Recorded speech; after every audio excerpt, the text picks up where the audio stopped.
Բարև ձեզ հայրենակիցներ։ Այսօր ես վերցրել եմ հետաքրքիր թեմա, մեր հերթադիտողներից մեկը խնդրել էր որ այդ թեմայով խոսալ եւ ես որոշեցի պատմել դրա մասին։ Խոսքը գնում է բազմակնության եւ բազմա տղամարդկանց ամուսնության ձևերին, որոնք գոյություն ունեցել են եւ հիմա կան։ Նմանատիպ ձևը կոչվում է պոլիգինիա։ Եթե խոսքը գնում է նա մասին, որ եթե տղամարդը ունի շատ կանայք։ Նմանատիպ ձևը դեռ ժամանակին շատ տարածված է եղել հին շումերների մոտ Չինաստանում, Կորեայում, Ամերիկայում, Աֆրիկայում, Պոլինեզիան կղզիներում եւ նմանատիպ, ասենք, ամուսնության ձևերը նաեւ գոյություն ունեն այնպես, որ կարող է մի հոգի ունենալ մի քանի կին, որոնք իրար քույրեր էին։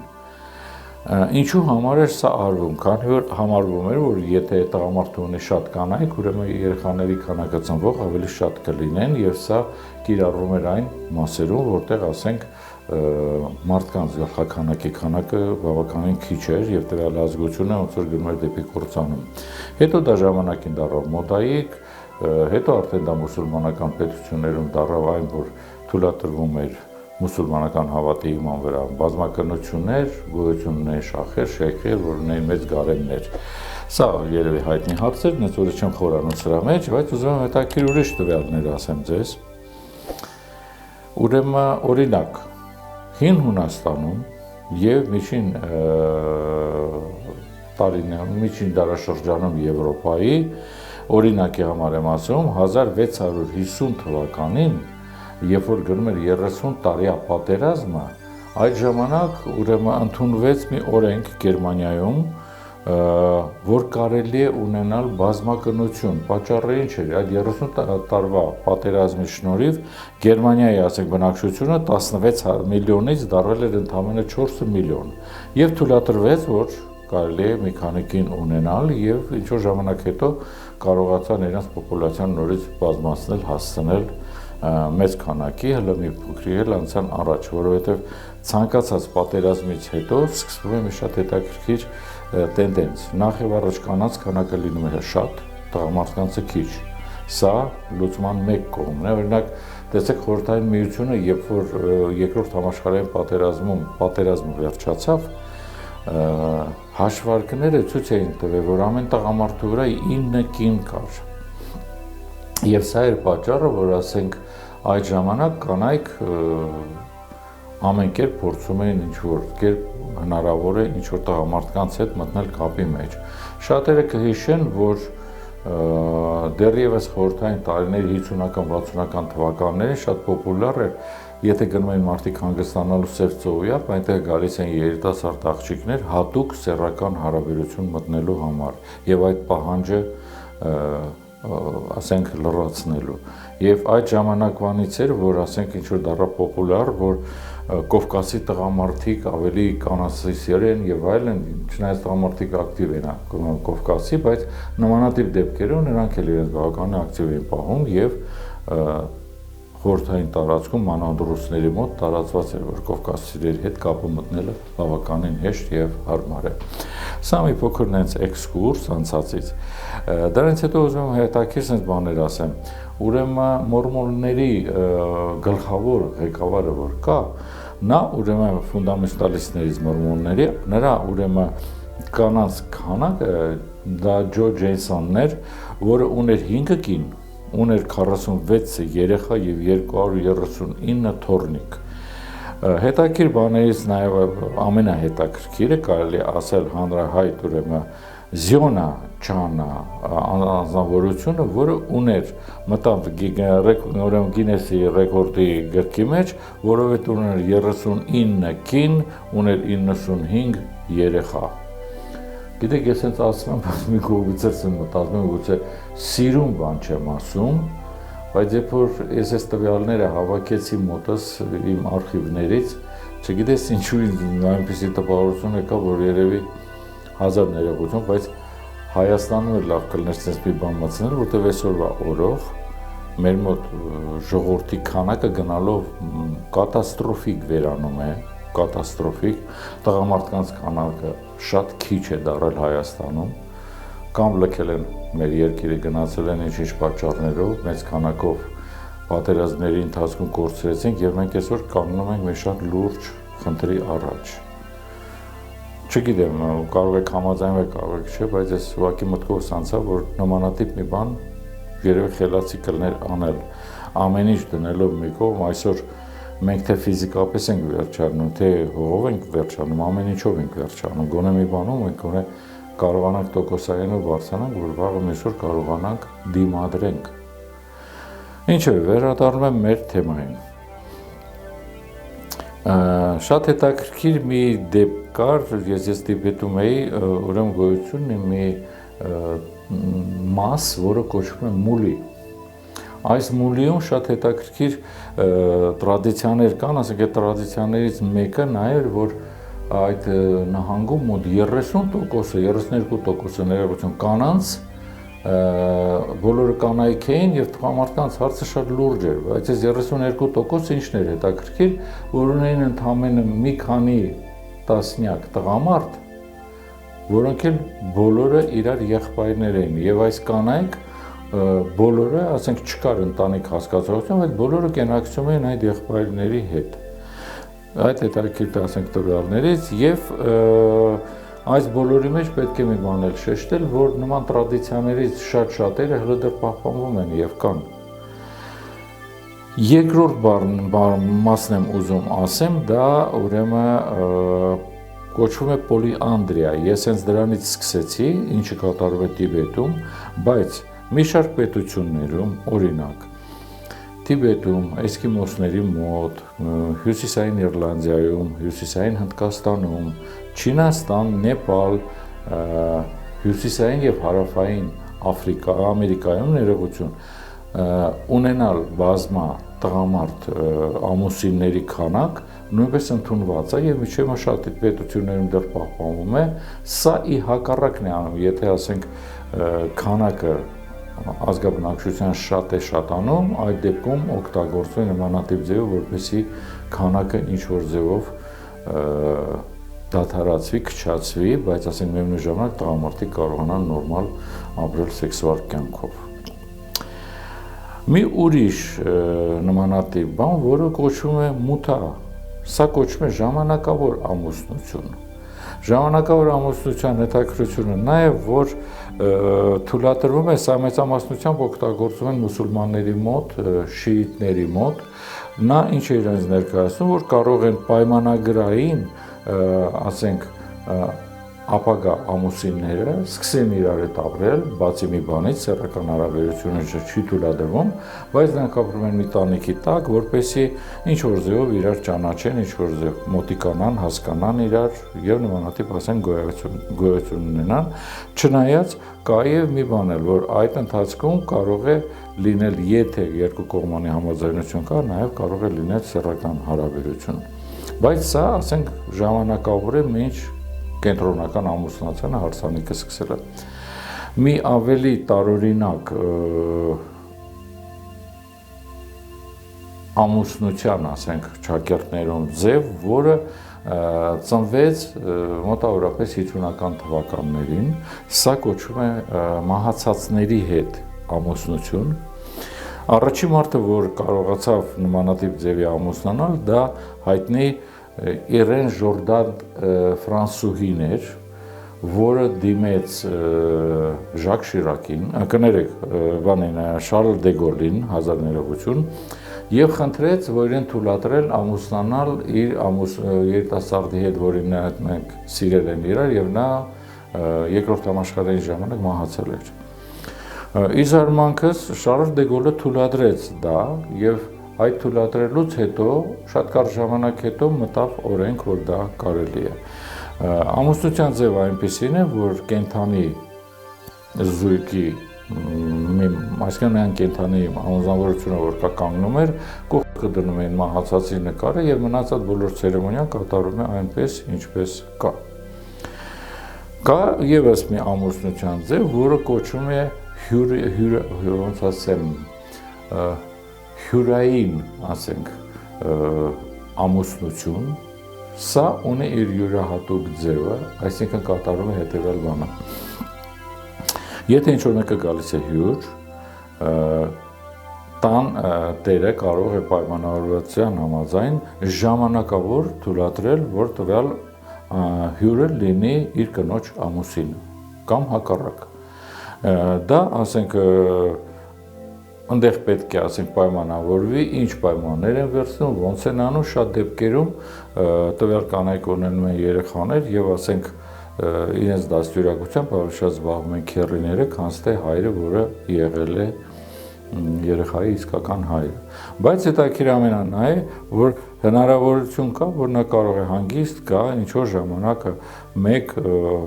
հանդիպի, սա Ճապոնիայում է շատ տրադիցիոն, որը կոչվում է ցումադոյի, որը կարող է այցելի ժամանակ առ ժամանակ այդ կնոջ հետ եւ նույնիսկ գենակցի ինչ-որ ժամանակ ապրի, հետո նորից գնա եւ այսպես անվերջ։ Հետաքրքիր է։ Եվ ասենք կա վերջի բանը, որ ես ուզում եմ պատմեմ այս թեմայից, դա այսօրվա, ասենք, վիրտուալ ամուսնության ձևերն են, որը տարածվեց եւ հիմա շատ տարածված է Չինաստանում։ Հարցը նա է, որ նրանք կարող են այնտեղ իրեր ընտրեն ամուսին եւ կին, եւ հետաքրքիրն այն է, որ նրանք կարող են դիմում գրել, դիմել պետությանը, եւ պետությունը հաստատում է իրենց ամուսնության ձևը եւ նրանք պրակտիկորեն միջև անգամ իրեն կենթանի չտեսած, բայց ֆիզիկապես գրանցված են օֆիցիալ թղթերով որպես ամուսիններ։ Նույն երևի այսքանը կուզեի ասեի այս թեմայով եւ ուզում եմ անցնեմ մեր հարցերին։ Ես անցյալ անգամ ասացի, որ երկու հարց կա, որոնք շատ մեծ են եւ ես կփորձեմ պատասխանել դրանց առանձին եւ այսպեսով Կար այսպիսի հարց, բարև ձեզ, կպատմեք շիշկավիդնaya ժելեզա, ինչ է դա, կարևոր նշանակություն, ունի նախապես ինչ-որ նշանակություն, շատ շնորհակալ եմ։ Ուրեմն դա, եթե նայենք ուրեմն անատոմիկ մեր ուղեղի մեջ, ապա ուղեղի կենտրոնական մասում կան երկու գեղձ։ Մեկը այսպիսի երկարացված է, մյուսը ավելի շատ նմանացնում է, ոնց որ, ասենք, լինի տոնածառի, ասենք, ընկույզի պես։ Դրա համար կոչվում է շիշկավիդնaya ռուսերեն, ասում եմ այտենց, որպեսզի այն անձնավորությունը, որ տալիս է հասկանա, որ սա այս պատասխանում եմ իրեն հարցերին։ Յուրահատուկ մի գեղձ է, նա, ասենք, ունի իր նորմալ ֆունկցիաները, ինչ կատարում է, ոնց կատարում է, բայց կա մի բան։ Այնինչ դարեդար մարդիկ ասում էին պայծառատես, այդ գեղձի ակտիվության ձևն են, կան հատուկ ձևեր, որի շնորհիվ այդ գեղձը կարող է սկսի արտադրել նոր հորմոններ, եւ այդ հորմոնների քանակը կարող է տատանում իջել մի քանի տասնյակ։ Դրանց մեջ նաեւ կա պայծառատեսության կետը, բայց բացի դրանից նա ուրիշ յուրահատուկ բաներ ունի։ Երևի լսել եք, որ մարդիկ կան, որոնք կարողանում են անել լևիտացիա, այսինքն նրանք կարող են գետնից կտրվել, թռչել, ամենապրիմիտիվը, որ կարող են մինչև 50 սանտիմետր գետնից կախվել օդի մեջ, դրանով մեծամասնությամբ զբաղվում էր Մահարիշնիի դպրոցի տված ձևերից մեկը, որոնք իմիջիայլոց Հայաստանի մեկ է, ես դրա մասին պատմել եմ։ Մյուս բանը նա է, որ ես այնինչ հանդիպել եմ Տիբետում, կարծեմ դրա մասին պատմել եմ, ես գնացել էի այնտեղ մի ուրեմն իրենց, ասենք, վանքերից մեկում, որտեղ սովորացնում են լևիտացիա, եւ երբ որ ես հարցրեցի իրենց առաջնորդին, ասեցի իսկ լևիտացիան, ասենք, ինչ ձևի կարելի անել, ինչ արագությամբ կարող է տեղաշարժվել բան, նա ասեց, որ երբ որ վարպետությունը հասնում է իր գագաթնակետին, մարդ կարող է իր մտքի արագությամբ տեղափոխվել։ Ինչ կապ ունի սա այդ գեղձի հետ։ Մի ուրիշ օրինակ է բերեմ, ուրեմն հանրահայտ այն սարը, որտեղ Մովսեսը հանդիպեց Աստծուն եւ նա, ասենք, կրակի պես եղավ, այդ սարը միջև որ համարվում է ամենասուրբ սարերից մեկը, կա մի հետաքրքիր հատկություն։ Այդ սարը ամենածանր սրտային հիվանդ մարդը կարող է շատ հանգիստ բարձրանալ եւ մի հատ ով չի ասի։ Վերջի տարիներին ուսումնասիրությունները ցույց տվեցին, որ հետաքրքիր մի բան կա, սարի տակ գոյություն ունի իրիդիում մետաղի մեջ շերտեր։ Ուրեմն իրիդիումը ունի հետաքրքիր մի հատկություն, որը մարդու վրա ներազդում է շատ սպეციფիկ։ Մարդիկ, որոնք զբաղվում են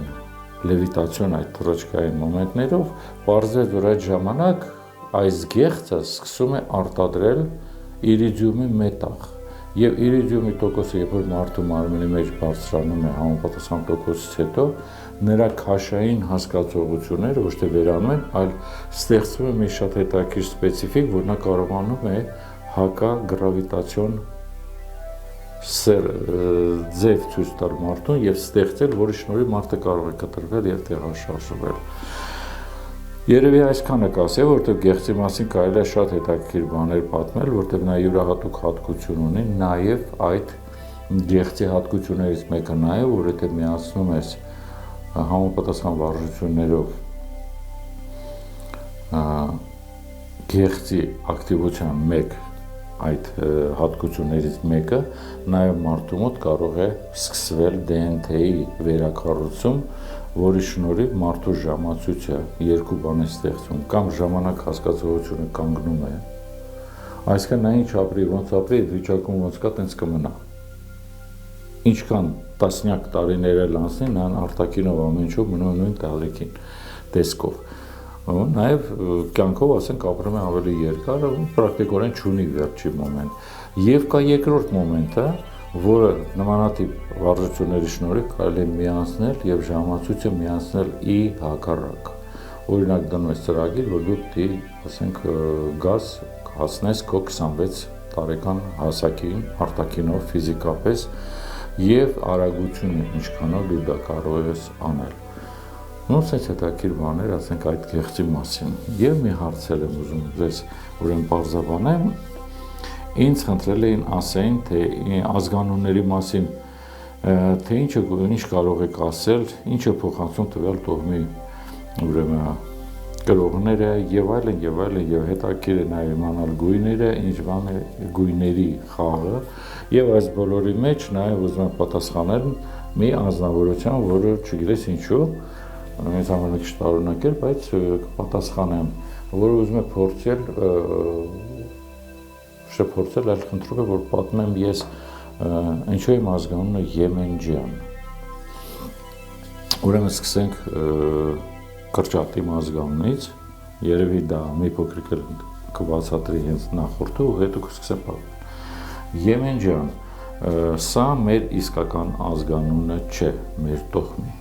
Մեր իսկական ազգանունը եղել է Թագավորյան, իսկ պապիկս ուներ Թագվոր անունը։ Նրանք կոմսերի ցեղից են, շատ մոտիկ գտնվել են թագավորական ճյուղին, ուղղակի այնպես է ստացվում, որ եղեռնի ժամանակ պապիկս իր 17 հոգանոց ընտանիքից մենակ ինքն է փրկվում,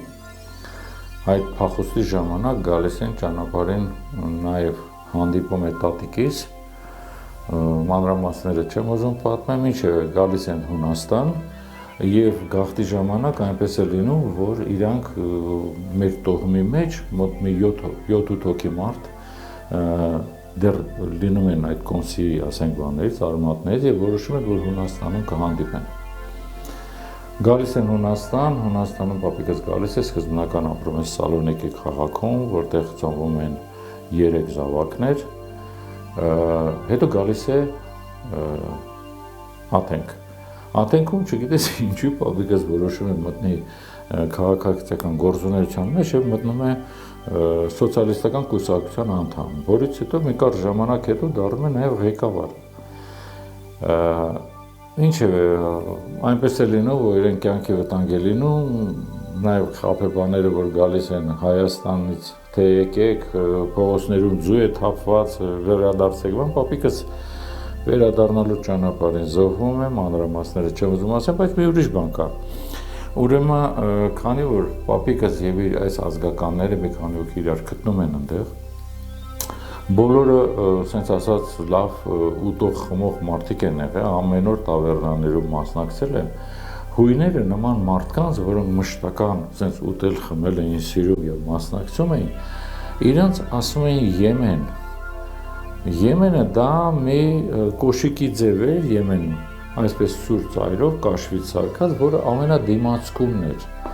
Բայց ինչ էին ասում իրանց եմեն, որտեղ բացի ուտելուց, նաև իրանք սիրում են շատ պարել եւ այլն եւ մի շարք այդ ամենապինդ կոշիկները չէին դիմանում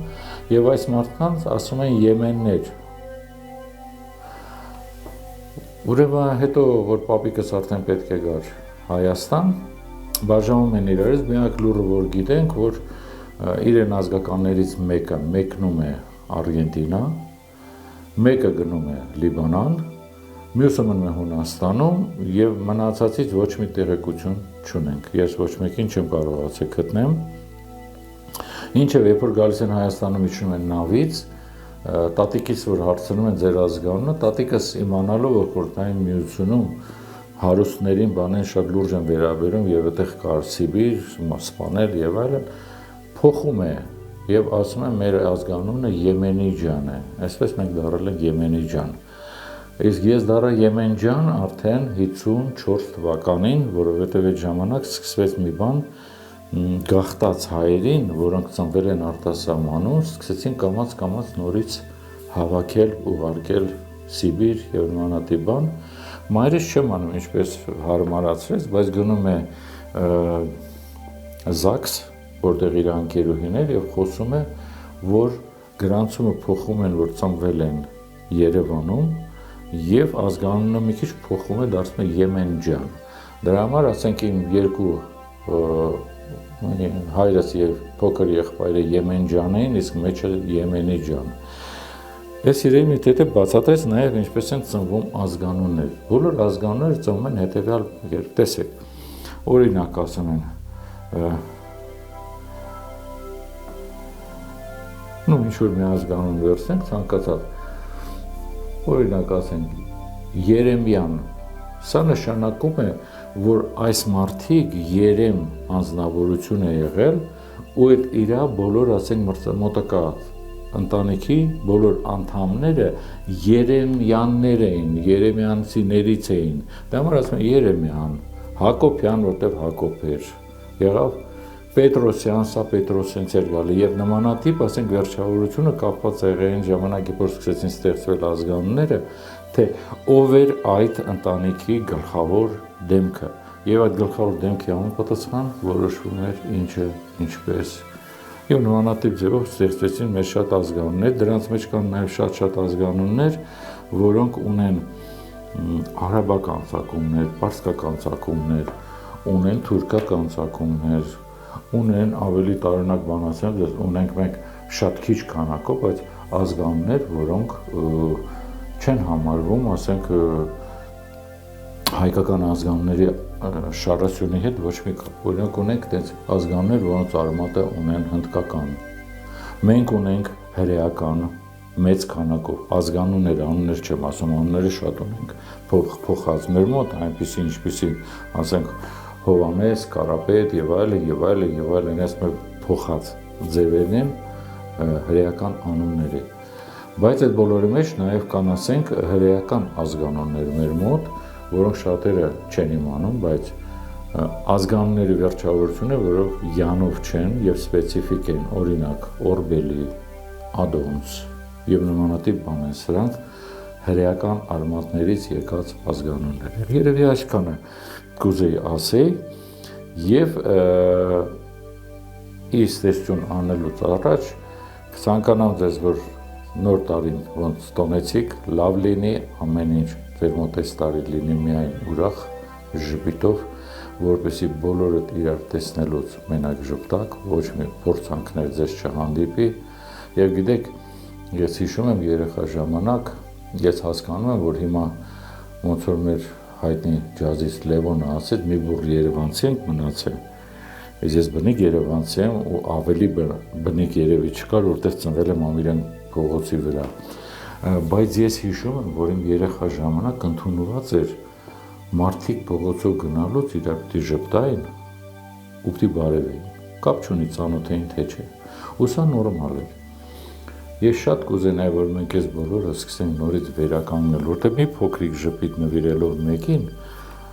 նաև տալիս է իրեն ուրախություն, ինչ-որ խանդապտություն, որը ինքը 5 րոպե հետո մեկ ուրիշին կփոխանցի։ Համարում եմ սա գեղեցիկ բան է եւ լավ կլիներ, որ լիներ։ մանավանդ գիտեք ինչ կա, հիմա ես օրինակ մեկ-մեկ որ գնում եմ այդ բնավորությունս ունեմ ժպտալու, նայելու, մեկ-մեկ որ ժպտում եմ, տեսնում եմ դիմացինը նայում է ու ուղղակի կարդում եմ դեմքից, ասում եմ, աննորմալ չի։ Ինչ ասեն ժպտում, կամ ով է սա, ես նրան չեմ ճանաչում։ Եկեք միգուցե այն բաները, ինչ սիրուն է եղել մեր մոտ, նորից վերացնենք, մինչև անգամ նրանք, ովքեր Երևանի ծնունդ չեն, բայց եկել են, դարձնենք իրանց երևանցի, որտեղ ապրել է Երևանում, հələ չի նշանակում երևանցի ես։ Այսքանը կուզեի ասել ես անգամ, մինչև մյուս նոր հանդիպումներ, մեծ բարևներ ձեզ, գրեք ինչ հարցեր ունեք, ինչ հարցերով ուզում եք ինձ դիմեք, որ ես ձեզ բացատրեմ, պատասխանեմ, ամենայն բարիք, Աստված պահապան բոլորիդ։